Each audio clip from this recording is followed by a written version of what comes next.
Bom, irmãos, vamos lá. Hoje nós vamos falar um pouquinho sobre a segunda vinda de Cristo.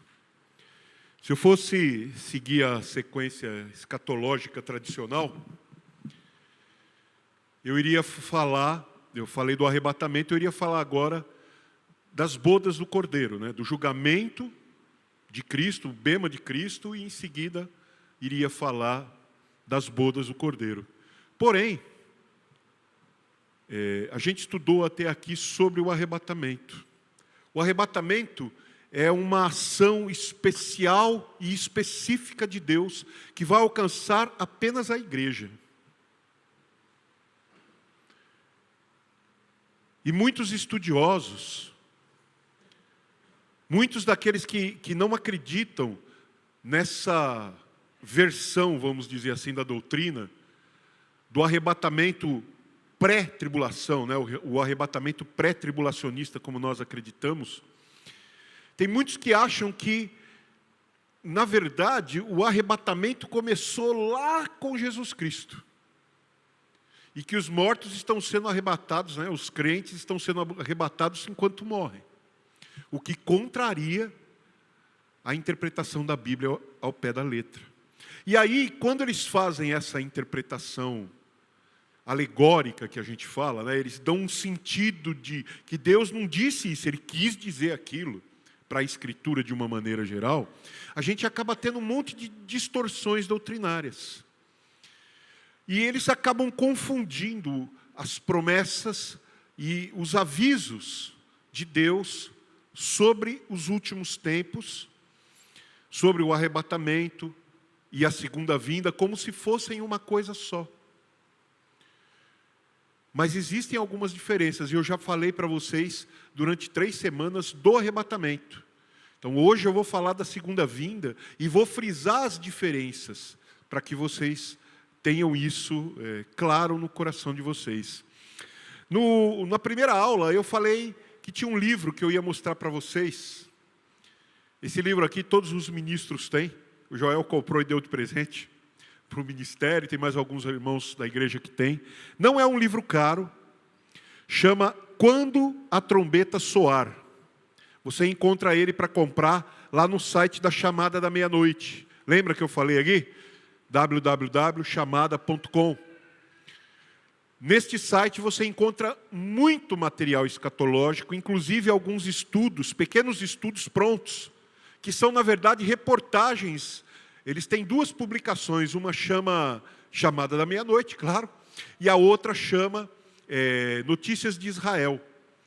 E nessas 2 revistas eles trazem pequenos estudos falando da doutrina escatológica. E volta e meia esses estudos, né, esses pequenos textos, são colocados lá à disposição para você baixar, para você ler. Então, conheça o site do Chamada da Meia-Noite. Lembre-se, no entanto, que eles não aceitam o Pentecostes. Certo? Para eles, a igreja é aquela igreja tradicional, né, como, por exemplo, a presbiteriana, a metodista, essas igrejas, né, luterana, tal, eles ainda estão nessa fase. Eles não aceitam o manifesto do Espírito Santo da maneira que a gente aceita. Porém, no que se refere à doutrina da escatologia, a gente está bem alinhadinho no que eles pensam e no que a gente pensa. E lá tem vários doutores que estudam profundamente a Bíblia. Então, você vê que o Espírito Santo é realmente um milagre de Deus no nosso meio. Porque fosse depender de inteligência, a gente não ia descobrir ele nunca.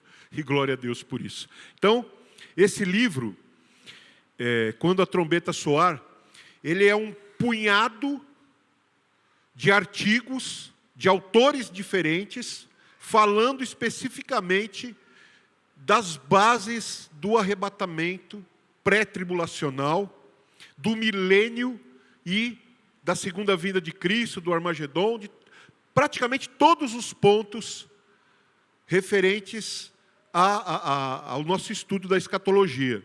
Não é um manual, mas é um livro bastante difícil de ler, é um livro que serve mais como consulta. Quando você quer saber de um determinado assunto, você vai pesquisar.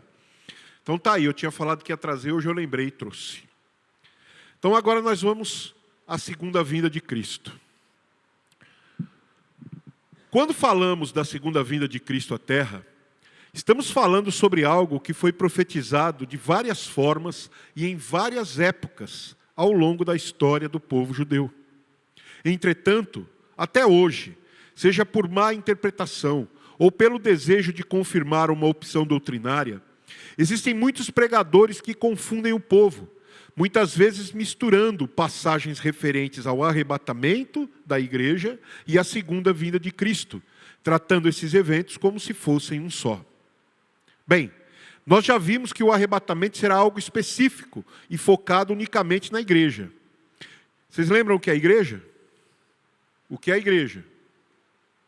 Igreja é a reunião daqueles que creem em Cristo, do primeiro até o último homem, de Adão até o último. Todos aqueles que creram em Deus, em Jesus Cristo, seu primogênito, seu Messias, fazem parte da igreja, mesmo que tenham sido judeus. Então, os judeus que creram em Cristo são judeus? Não, são igreja. E os judeus que não creram em Cristo continuam sendo judeus. Então, a Bíblia fala desses 3 grupos de pessoas. Os judeus, que são aqueles descendentes fisicamente de Abraão, Isaac e Jacó. Descendentes físicos. Os gentios, que são os outros povos da terra. Todos os outros que não são judeus são gentios. Brasileiro, gentil. Argentino, gentil. Tibetano, gentil. Coreano, gentil. Todos os outros povos que não são judeus são gentios. E de entre os judeus e os gentios, Deus tira a igreja. Então a Bíblia, ela se refere a esses 3 grupos de pessoas apenas. Os judeus, os gentios e a igreja. Ok? Todas as profecias, desde Gênesis até Apocalipse, ou são para um grupo ou para outro. Raramente a mesma profecia é para mais de um grupo. E é aí que as pessoas confundem as coisas. Muitos querem tirar Israel da jogada. Israel não serve mais, não é mais o povo de Deus. É sim. É sim. Deus não se esqueceu deles. Eles são a descendência dos seus amigos. É impossível você ser amigo de alguém e desprezar o filho dele. Ainda mais quando esse filho é seu também. Então os judeus não foram desprezados. As promessas que Deus fez no Antigo Testamento para os judeus, todas elas vão se cumprir.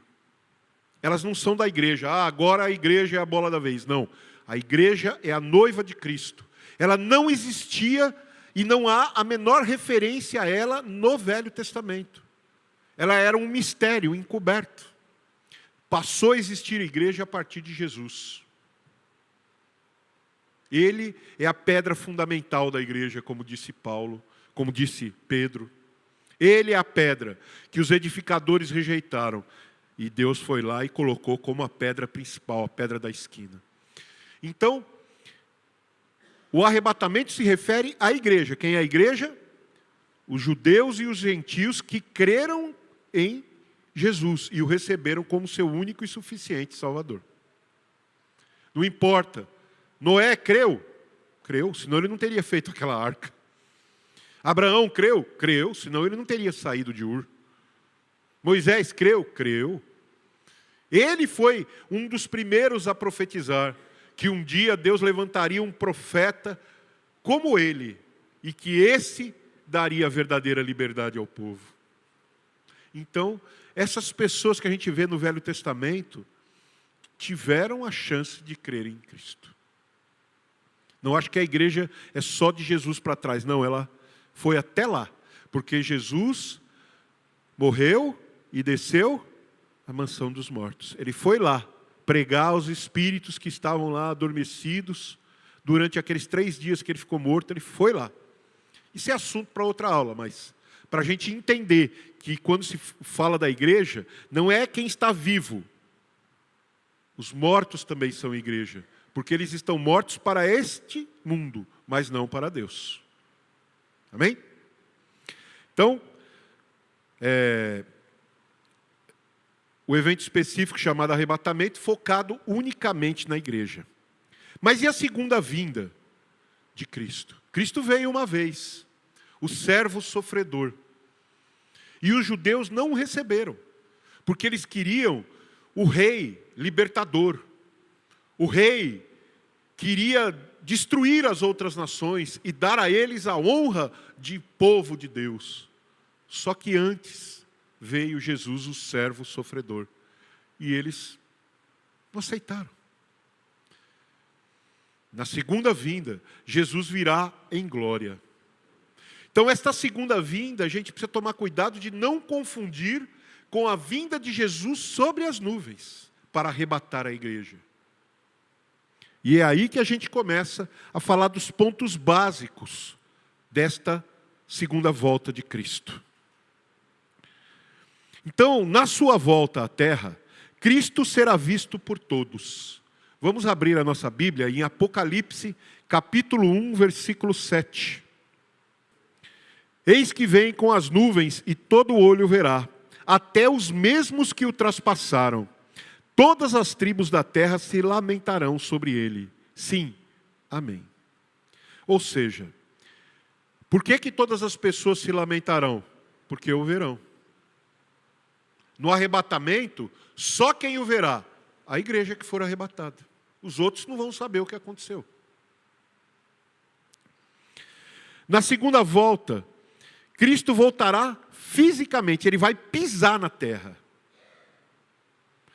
Está lá em Zacarias, capítulo 14, versículo 4. Diz assim: naquele dia estarão os seus pés sobre o Monte das Oliveiras, que está de fronte de Jerusalém para o Oriente. E o Monte das Oliveiras será fendido pelo meio, para o Oriente e para o Ocidente.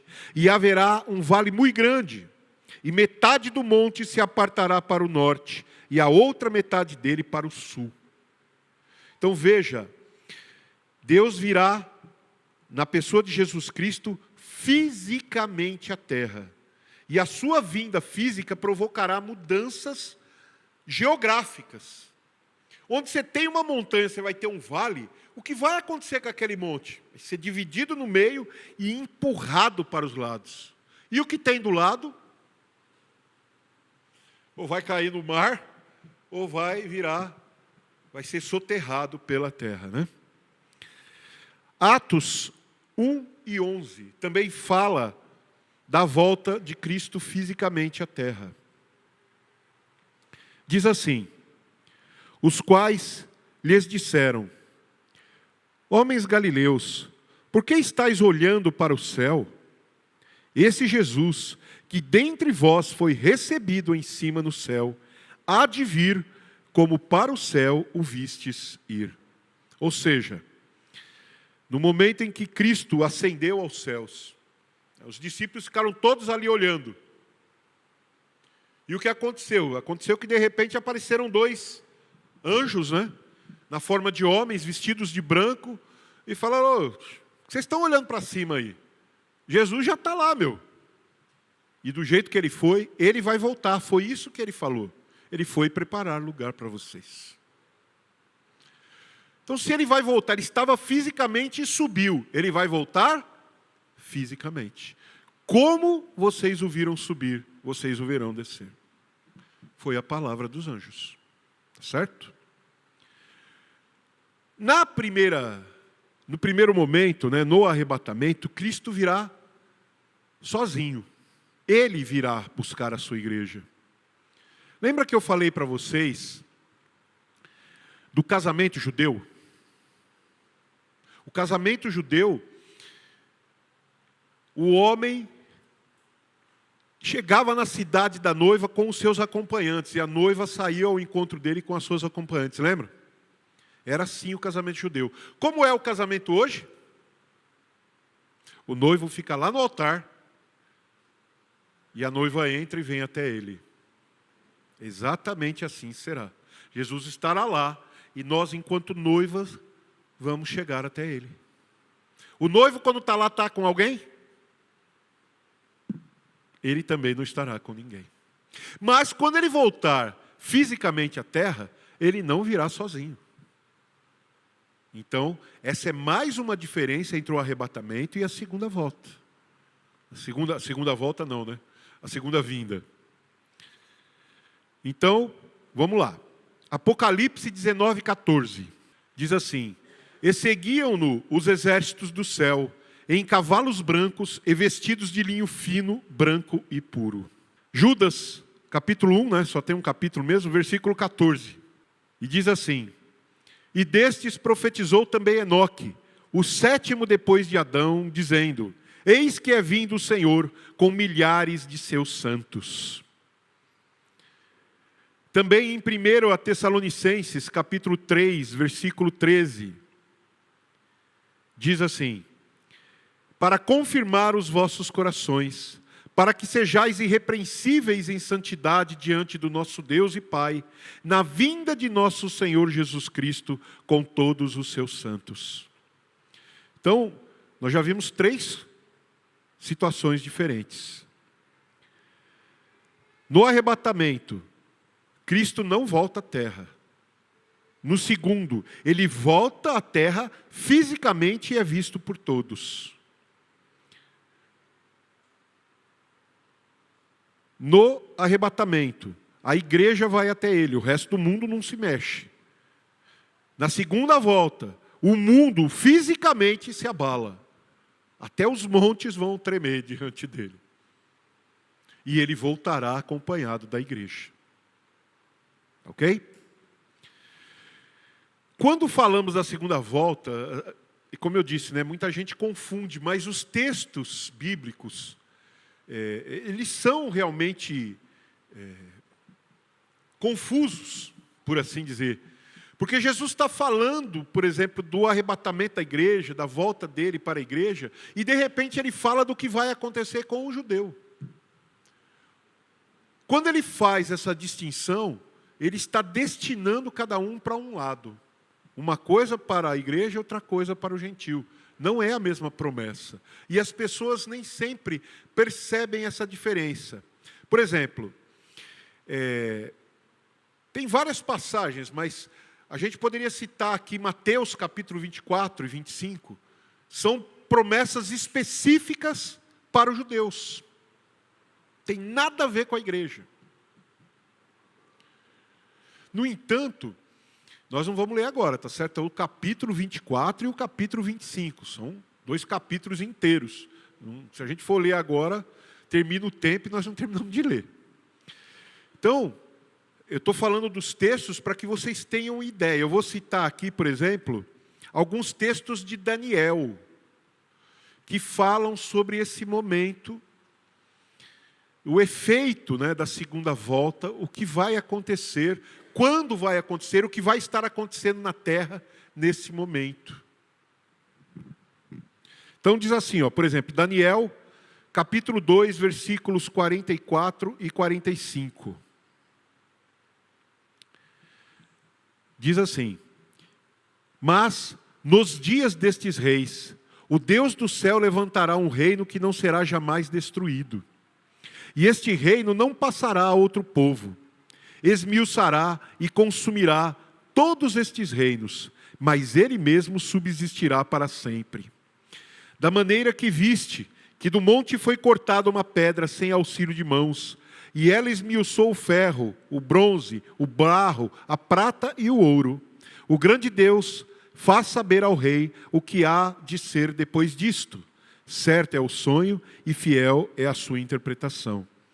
Essa passagem é parte do sonho, né, que o rei Nabucodonosor teve. E ele não lembrava do sonho, não sabia o que dizer.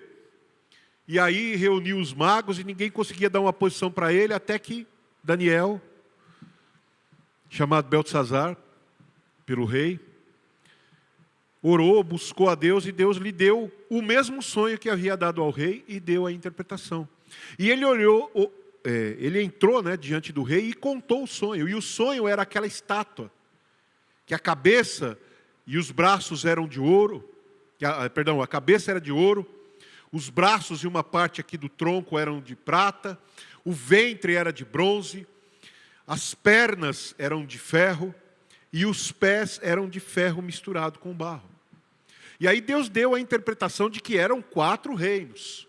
E explicou o que era e como seria a postura de cada um desses reinos. E quando chegasse o momento, né, o que Deus faria? E no sonho do rei, do monte era cortada uma pedra, sem uma mão. De repente saía um pedaço de pedra lá do monte, batia nos pés da estátua, e a estátua era totalmente destruída.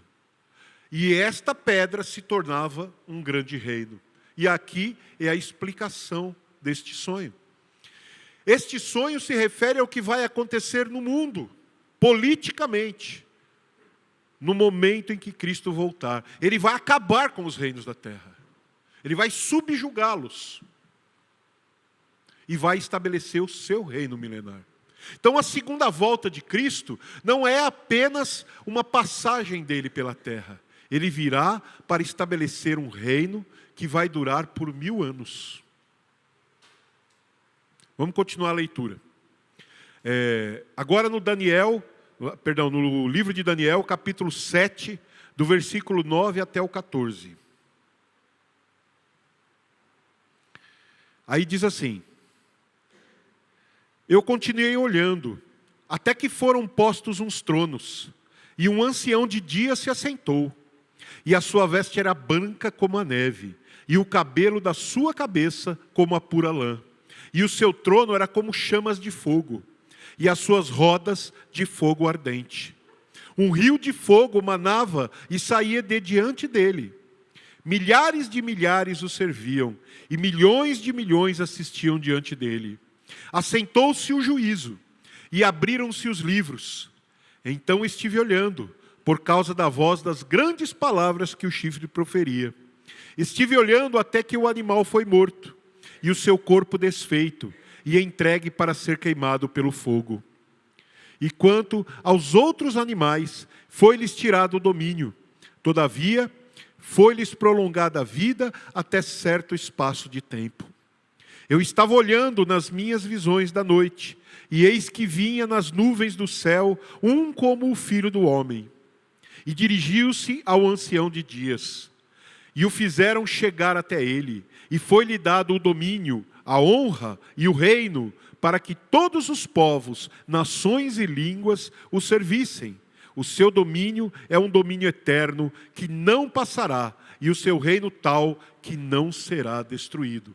De novo está falando do que a presença física de Jesus na terra causará.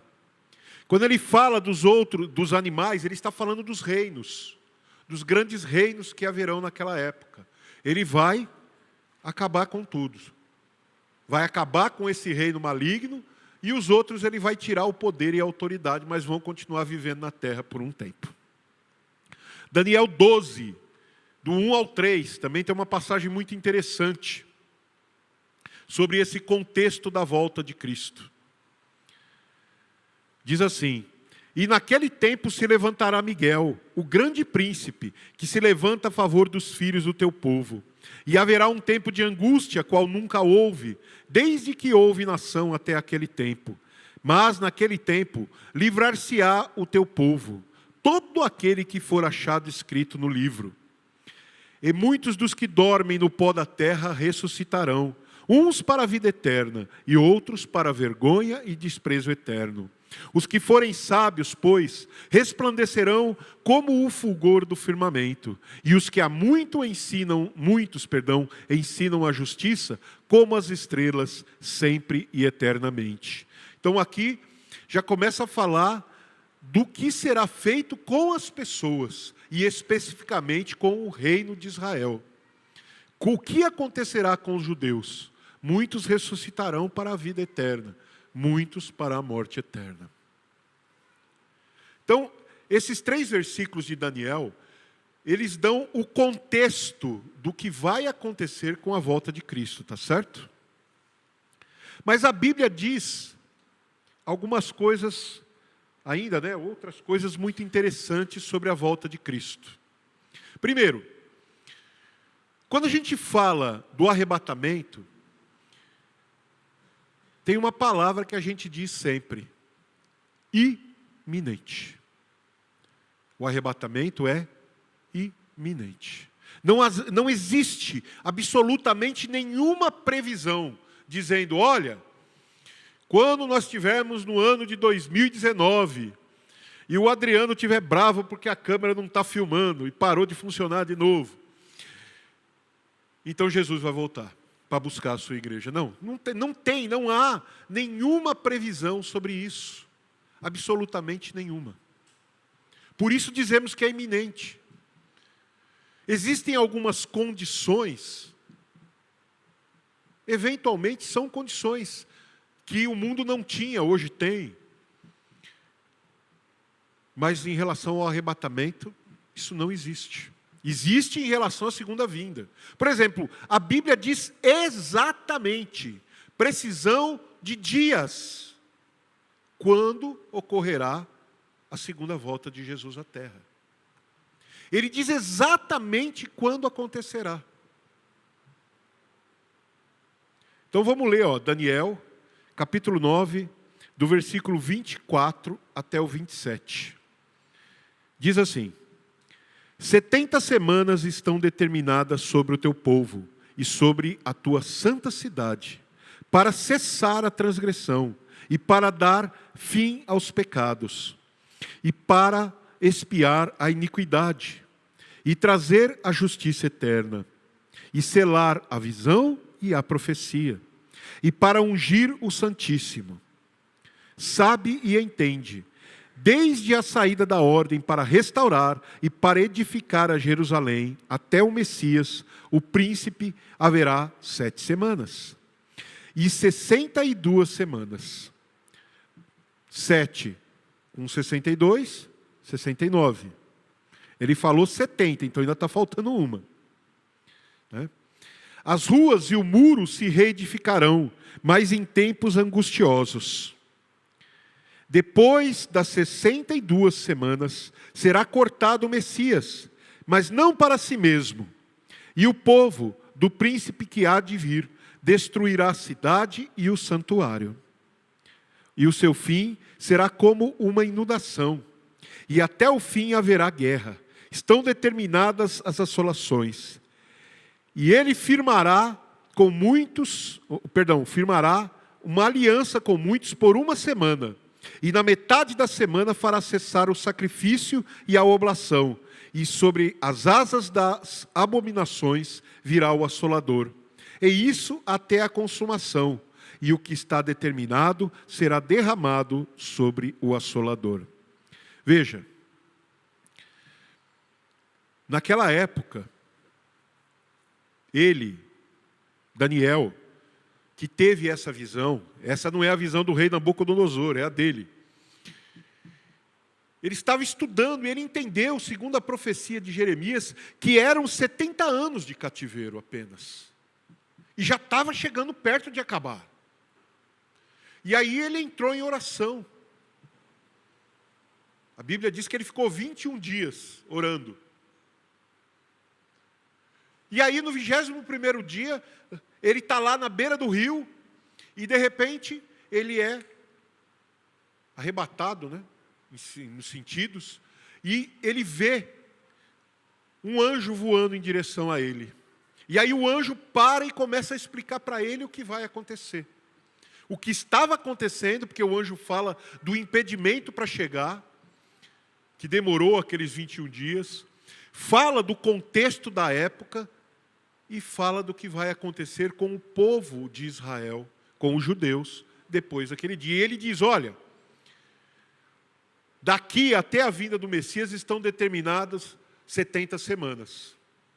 7 semanas e depois 62 semanas. E aí o Messias será tirado. E se você pegar a história, lembrando, cada semana tem 7 dias. Nesse caso, cada dia vale 1 ano. Então, 70 semanas, 490 anos.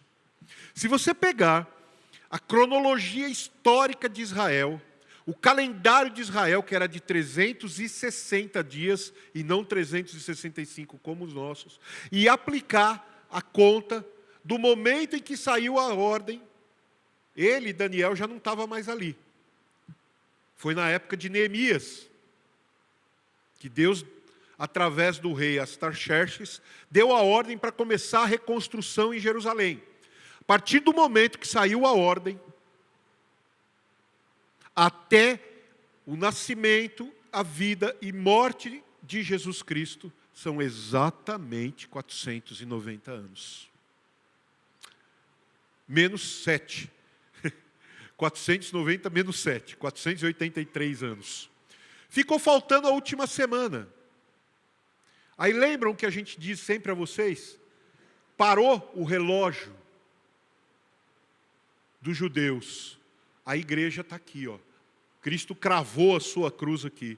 Parou aquele ponteiro, falta uma semana, faltam 7 anos. A igreja está aqui. Quando a igreja for arrebatada, o relógio começa a correr de novo. Então, a partir do momento que acontecer o arrebatamento, exatamente 7 anos depois, Cristo volta à terra. Dá para contar nos dedos.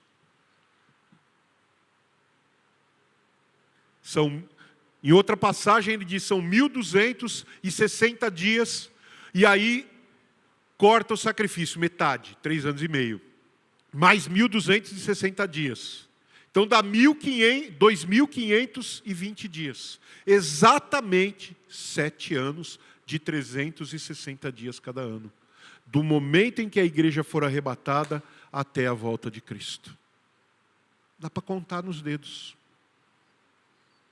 Assim que a igreja for arrebatada, na mesma semana ou alguns dias depois, o anticristo vai estar no poder e vai firmar um acordo de paz entre Israel e as outras nações. Este acordo dá início a essa contagem de 7 anos. A Bíblia é precisa. A questão é que às vezes a gente lê e não consegue entender que quando ele fala 1260 dias, ele está falando exatamente de 3 anos e meio. Só que de 3 anos e meio de 360 dias cada ano. É só multiplicar aí. Não é 365. Porque isso é baseado no calendário judaico, não no calendário cristão. Entenderam? Então, está biblicamente escrito quando Jesus voltará. Tem um prazo, dá para calcular. Mas e o arrebatamento? Não dá, não tem nenhuma previsão. Então, o arrebatamento é iminente, mas a volta de Cristo só pode acontecer 7 anos e um pouquinho depois do arrebatamento. Enquanto não houver arrebatamento, não há a volta de Cristo à terra. Então, como que eu posso dizer que são a mesma coisa? Como que eu posso dizer que vão acontecer ao mesmo tempo? Se um não tem previsão e o outro tem uma previsão absolutamente precisa.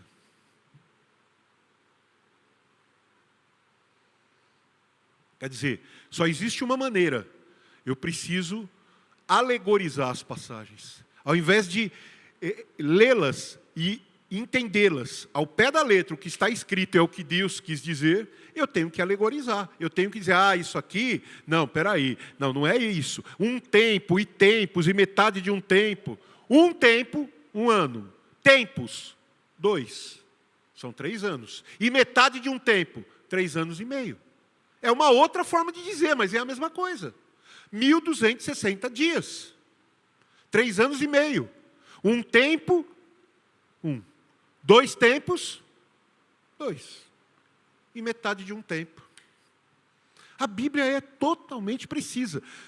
Se eu for alegorizar, eu vou falar, esse negócio de um tempo pode ser qualquer coisa. Pode. Mas não é isso que Cristo disse. Não é isso que Deus disse. Ele disse que se nós cuidamos que na Bíblia, nos escritos, nas Sagradas Escrituras, está a vida eterna, as Sagradas Escrituras testificam dele. Testificar, gente, não é dizer, olha, eu acho. Testificar é confirmar. É como você pegar um documento, assinar, ir no cartório e reconhecer firma. Com 2 testemunhas ainda. É totalmente, absolutamente verdade.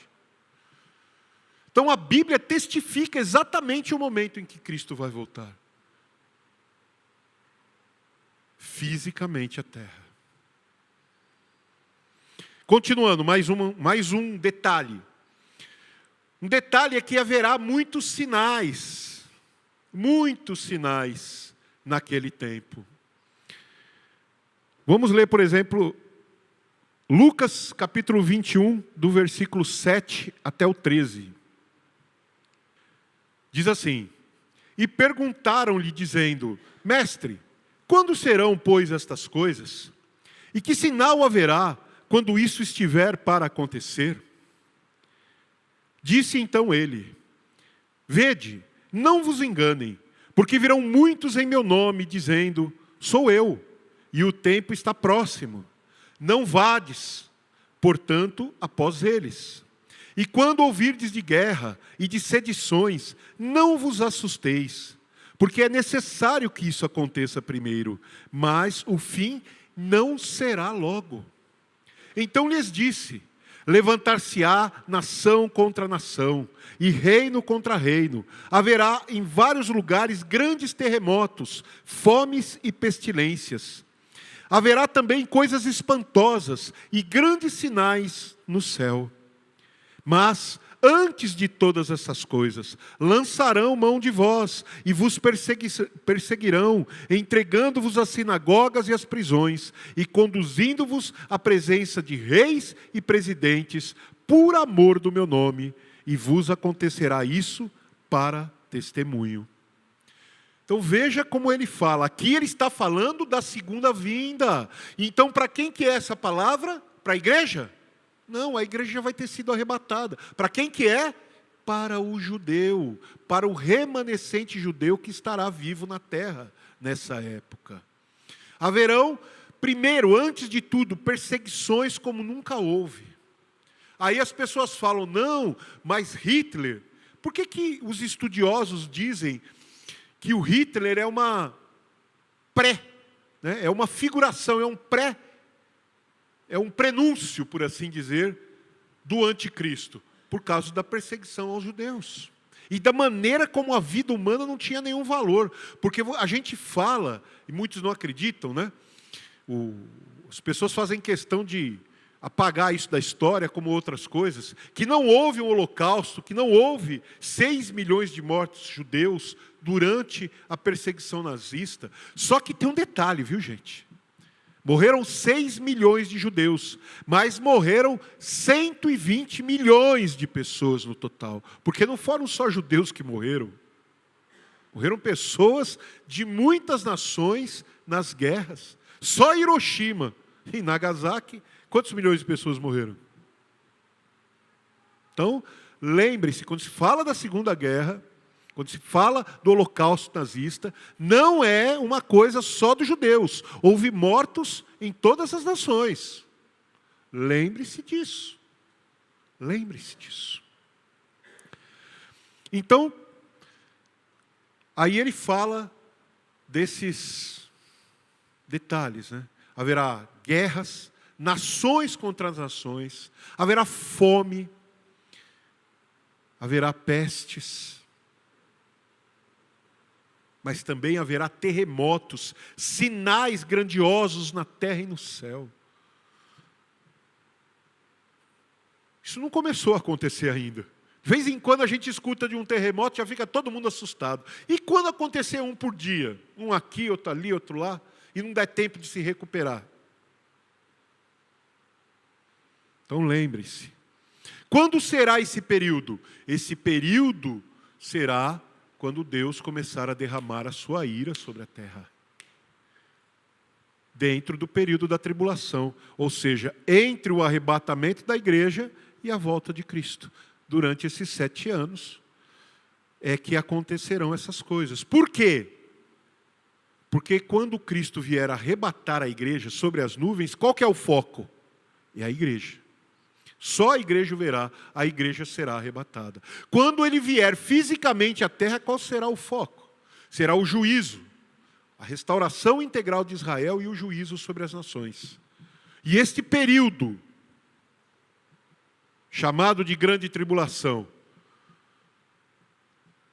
pensa num pai que depois de dar todos os avisos, todas as broncas e castigos possíveis ao filho, perdeu a paciência e sacou a cinta e agora ele vai apanhar. É o período da tribulação. Jesus vai bater. Mas ainda está batendo para que eles se arrependam. Então, o foco de Cristo durante a tribulação é que com aquela dureza, com aquele rigor, com aqueles castigos duros, o povo se arrependa. Os judeus se arrependam. Os gentios se arrependam e olhem para Ele. Nós sabemos pela Escritura que não é isso que vai acontecer. As pessoas vão se endurecer, mas o foco é esse. E agora o foco da volta de Cristo. Quando Ele voltar, qual é o foco? Ele vem primeiro para restaurar Israel.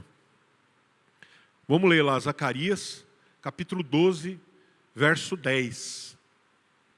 Mas sobre a casa de Davi e sobre os habitantes de Jerusalém derramarei o espírito de graça e de súplicas. E olharão para mim a quem traspassaram, e prantearão sobre ele, como quem pranteia pelo filho unigênito, e chorarão amargamente por ele, como se chora amargamente pelo primogênito. Isso é arrependimento. A segunda vinda de Cristo à terra será o momento de arrependimento, de conversão nacional do povo de Israel. Não vai ser um ou outro, vai ser o povo inteiro. Eles vão ver quem eles são e quem é o Deus que eles diziam crer, mas na verdade não creram. Ao mesmo tempo, o foco da segunda volta de Cristo também é o julgamento das nações, a condenação dos incrédulos restantes da tribulação. Então eu vou ler Apocalipse 19, 21. E diz assim, ó: e os demais foram mortos com a espada que saía da boca do que estava sentado sobre o cavalo, e todas as aves se fartaram das suas carnes. Mateus, capítulo 25, do versículo 41 até o 46, diz assim: então dirá também aos que estiverem à sua esquerda: apartai-vos de mim, malditos, para o fogo eterno, preparado para o diabo e os seus anjos. Porque tive fome e não me destes de comer, tive sede e não me destes de beber, sendo estrangeiro, não me recolhestes, estando nu, não me vestistes, e enfermo e na prisão, não me visitastes. Então eles também lhe responderão, dizendo: Senhor, quando te vimos com fome, ou com sede, ou estrangeiro, ou nu, ou enfermo, ou na prisão, e não te servimos? Então lhes responderá dizendo: em verdade vos digo que quando a um destes pequeninos o não fizestes a mim. E irão estes para o tormento eterno, mas os justos para a vida eterna. Então ele virá julgar. E não será um julgamento de perdão. Em Apocalipse fala que se abrirão os livros e todo aquele que não for achado com o nome escrito no livro da vida será lançado no lago de fogo e enxofre. Não é brincadeira. E aí, por último, depois de restaurar Israel e de julgar as nações e condenar os incrédulos, ele vai estabelecer o seu reino milenar. Apocalipse 20, do versículo 1 até o 7. Diz assim: e eu vi descer do céu um anjo, que tinha a chave do abismo, e uma grande cadeia na sua mão. Ele prendeu o dragão, a antiga serpente, que é o diabo e Satanás, e amarrou-o por 1000 anos. E lançou-o no abismo, e ali o encerrou, e pôs selo sobre ele, para que não mais engane as nações, até que os 1000 anos se acabem. E depois importa que seja solto por um pouco de tempo. E vi tronos, e assentaram-se sobre eles, e foi-lhes dado o poder de julgar. E vi as almas daqueles que foram degolados pelo testemunho de Jesus e pela palavra de Deus, e que não adoraram a besta, nem a sua imagem, e não receberam o sinal em suas testas, nem em suas mãos. Estes são os que morrerão durante o período de 7 anos, chamado de tribulação.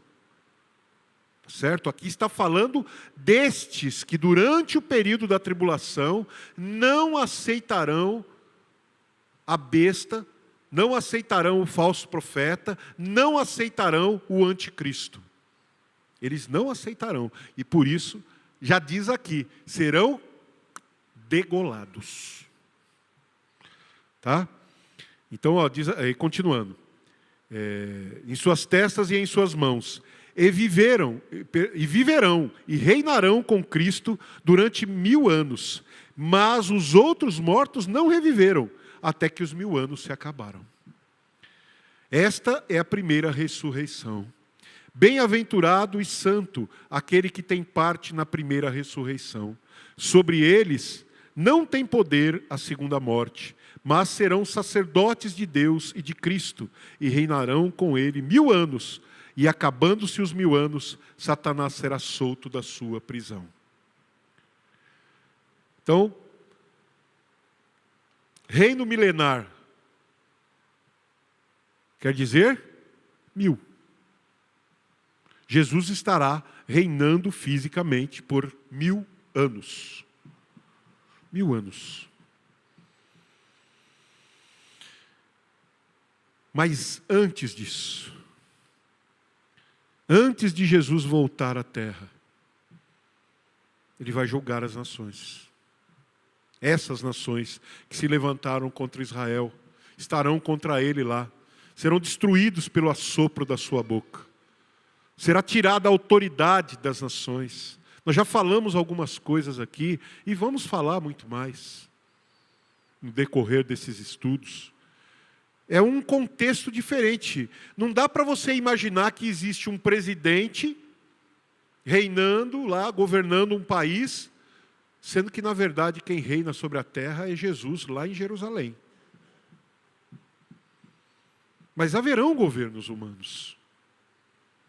Os países terão que continuar funcionando. Vai mudar a estrutura, vai mudar a maneira de se viver, com certeza. O mundo inteiro vai saber que Deus, o Deus Filho, estará reinando a partir de Jerusalém. O mundo inteiro vai saber. Porque quando ele voltar, todo olho verá. Então não tem como ignorar. Ele vai estar fisicamente na terra por 1000 anos. E ele não vai estar sozinho. Vai haver milhares de cristãos ressuscitados. Daqueles, que morreram durante aquele período, reinando com ele. E haverá a igreja também de séculos reinando com ele. Não é brincadeira. Você vendo pessoas, anjos, pessoas que não morrem, não sente frio, não sente fome, não sente sede, com um corpo glorioso, do lado de alguém que não morre, não fome, não sente sede, que é o Rei dos Reis, anjos subindo e descendo. Então, você acha que a vida será como é agora? Muita coisa vai mudar. Mas ainda assim, esse período é passageiro. Esses 1000 anos serão passageiros. Por quê? Porque Deus nos chamou para uma vida eterna com Ele na Nova Jerusalém. Como tudo aqui é passageiro, os 1000 anos também passarão. E aí vem o último momento. Após Satanás ser solto, ele consegue arregimentar um exército para guerrear contra Cristo fisicamente lá em Jerusalém e contra a igreja, que será os que estarão do lado dele. E aí, acaba tudo. Acaba o mundo, inclusive. Quando ele fala do julgamento, há 3 julgamentos. O julgamento de Cristo, que é só para a igreja, onde serão dados os galardões daqueles que serviram a Deus. O segundo julgamento, que é esse do grande trono branco, após a tribulação, quando Cristo descer fisicamente à terra. E aí, o julgamento final, quando o inferno, a morte, o desespero, tudo isso vai ser jogado dentro do lago de fogo e enxofre, junto com quem estiver lá dentro. E aqueles cujos nomes não forem achados no livro da vida. E aí acabou a parte, definitivamente, os condenados para um lado e os salvos para o outro. Entende? Não é uma brincadeira. É maravilhoso a gente aprender do que o Senhor está nos livrando. E o chamado para viver com Ele, essa glória eterna, é aqui, ó. Para nós é aqui. Não adianta esperar a trombeta soar. Porque quando aquela trombeta soar, só os que já tiverem uma aliança com o Senhor serão arrebatados. Os outros ouvirão outras trombetas.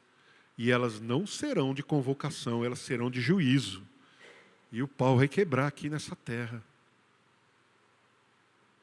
Lembre-se disso. Lembre-se. Lembre-se do que o Senhor está te livrando. Da onde Ele está te chamando. Veja quantas coisas gloriosas. Previstas algumas delas há séculos. Para que a gente hoje esteja aqui. Não é aceitando Jesus. Na verdade é Ele que tem que nos aceitar. Porque Ele é muito maior do que a gente. Mas aceitando esta verdade. De que sem Ele não somos nada. E de que precisamos dEle urgentemente. E de um relacionamento mais íntimo, mais profundo. Eu sei que essas coisas parecem difíceis de entender. E talvez seja porque é a primeira vez que vocês olham para elas, que vocês dão um pouco mais de atenção. Elas são complexas, cheias de entra e sai. Mas a questão é que tudo isso é para a gente saber do que Ele está nos livrando. E não para a gente ficar apavorado com medo de viver isso. Como eu posso relacionar o Deus que veio nos arrebatar para nos livrar da ira, se eu vou estar aqui e passar pela ira? Não dá.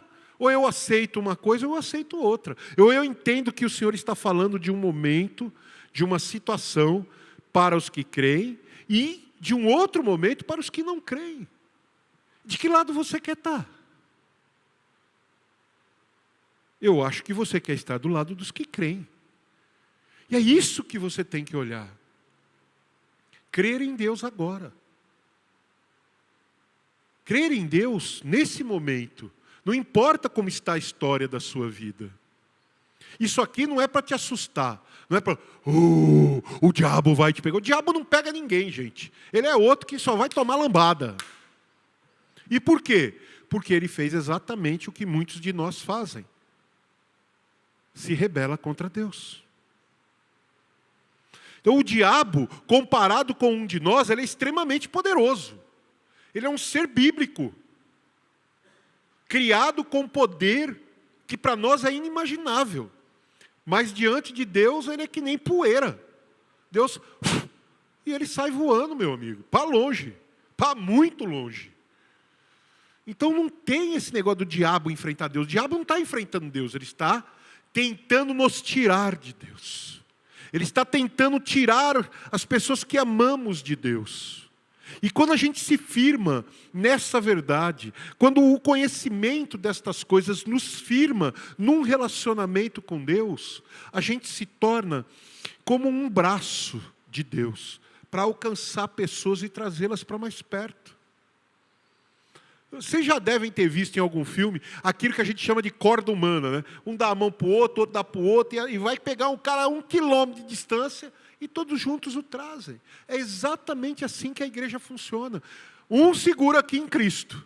No nosso caso é o Joel, o presidente da igreja. E cada um vem pendurado nele até chegar naquele que acabou de entrar aqui. E aquele que acabou de chegar é alguém que pode alcançar pessoas para esta realidade, de tirá-las desse momento e trazê-las para Deus. Mas para isso, essas pessoas precisam ver na gente um compromisso com o Senhor, um comprometimento com Deus. Não é que você tem que saber escatologia na ponta da língua, não esquece. O que você tem que saber é que Deus te ama e viver como quem acredita nesse amor. A escatologia é uma informação. E ela vai te ajudar a estar firme diante de Deus. Mas não é ela que salva. Não é a escatologia que salva. É o amor. Não é pela escatologia que você tem que viver. Você tem que viver pelo Espírito Santo. Viver pela fé. E isso, a escatologia te revela. Qual será o destino dos que vivem assim e dos que não vivem?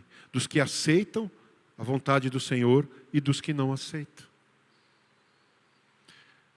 Então veja o que foi falado sobre o arrebatamento nas 3 primeiras aulas que eu ministrei aqui. E essa, não tem como você misturar as duas coisas. Você vê que são momentos diferentes. E ainda assim, pessoas muito mais inteligentes do que eu, misturam tudo. Confundem tudo. Ou seja, conhecimento sem Deus não é nada, não serve para nada. Por isso, se você busca conhecimento, você busca algo bom, mas busque a Deus primeiro para que esse conhecimento não seja estéril, não seja um caminhão cheio de pedra para você arrastar pela vida, porque saber muito sobre as coisas e não vivê-las é terrível. É como você sair arrastando um vagão cheio de pedra, vida fora. Amém? Vamos ficar de pé, vamos fazer uma breve... Não precisa ficar de pé não, pode ficar sentado. Vamos fazer uma breve oração, depois a gente ainda vai tirar a oferta, e aí fazemos a oração final. Curve a sua cabeça. Pai do céu, Senhor eterno e bendito, nós te agradecemos por essa palavra poderosa, cheia de vida, cheia, Senhor, de revelação, de mistérios, cheia de fatos grandiosos, Senhor, porque ver o Senhor descer das nuvens, com os teus pés tocar sobre o monte, dividi-lo no meio, abrir aquele espaço, e ao mesmo tempo ser visto por todos em todas as nações, por ver os juízos, Senhor, por ver os milagres, por viver um tempo, Senhor, aonde as pessoas estarão diante de Ti fisicamente. Oh, meu Deus, que tempo glorioso, mas que tempo, Senhor, meu Deus, ainda melhor é para nós que cremos em Ti agora e que temos a esperança de não passar pela tribulação, mas de chegar a Ti e ter uma intimidade contigo, ao ponto de quando, Senhor, Tu chegar sobre as nuvens para buscar a Tua igreja, ali, Senhor, quando aquela trombeta soar, nós sermos a Ti atraídos, Senhor, sermos elevados, sermos transformados e reunidos contigo, para dali desfrutar uma eternidade na Tua presença. Não importa, se o Senhor vier à terra, viremos contigo, se o Senhor for para o sol, iremos contigo, para onde o Senhor for, nós estaremos juntos, porque somos a Tua esposa e andaremos contigo definitivamente, numa aliança eterna, inquebrável, indissolúvel, que Tu conquistou pelo Teu próprio amor. Por isso nos ajuda a mudar os nossos conceitos e preceitos e nos alicerçar na efetiva e verdade da Tua palavra, para viver e cumprir o que Te agrada, em nome de Jesus Cristo. Toma, Senhor, a cada um e faz de cada um aqui, Senhor, um vaso novo, restaurando, Senhor, a mente, o coração, dando através do Espírito Santo uma interpretação mais profunda destas coisas, mas sobretudo ajudando, Senhor, através do conhecimento desta palavra, a desejarem cada vez mais um relacionamento íntimo e pessoal contigo, cheio de fé, cheio de amor, cheio de esperança, cheio de liberdade e vivendo pelo Espírito Santo, para a honra e glória do Teu nome. É isso que eu te peço e te agradeço desde já, junto com os meus irmãos, em nome do Pai, do Filho e do Espírito Santo de Deus. Amém, Senhor. Amém. Vamos tirar a oferta?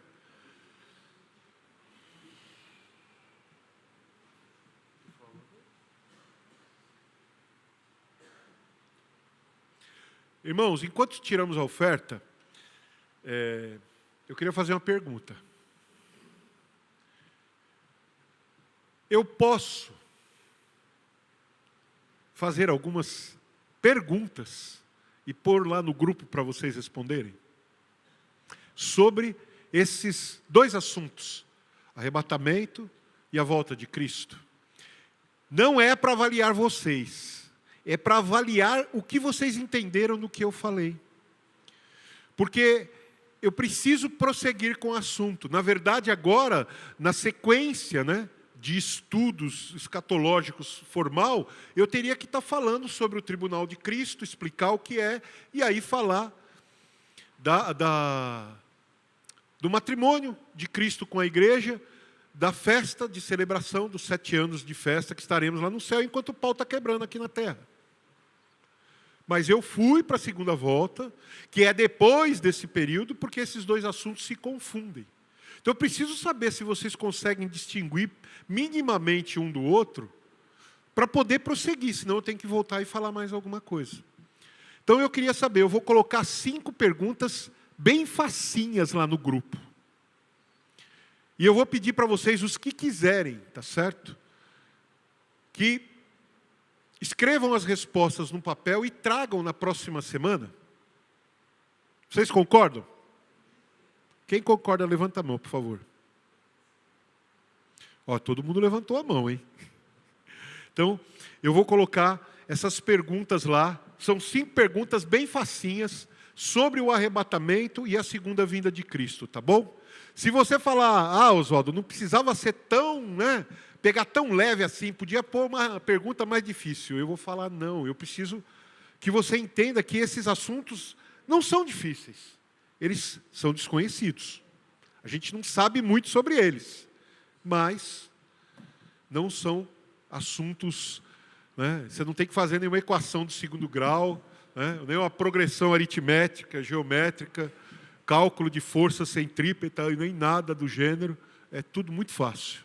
Então eu vou botar 5 perguntas lá, aqueles que puderem, copiem e mandem para mim depois as respostas na semana que vem, tá bom? Numa folha de papel, pode ser até papel de pão, gente, é para avaliar mesmo se vocês conseguiram entender o que foi falado aqui, tá bom? Vamos então ficar de pé? Já tirou oferta? Já está até aqui para eu orar e eu nem vi. Oferta. Não passaram aqui. Eu falei, não tirou oferta. Pois é. Então, gente,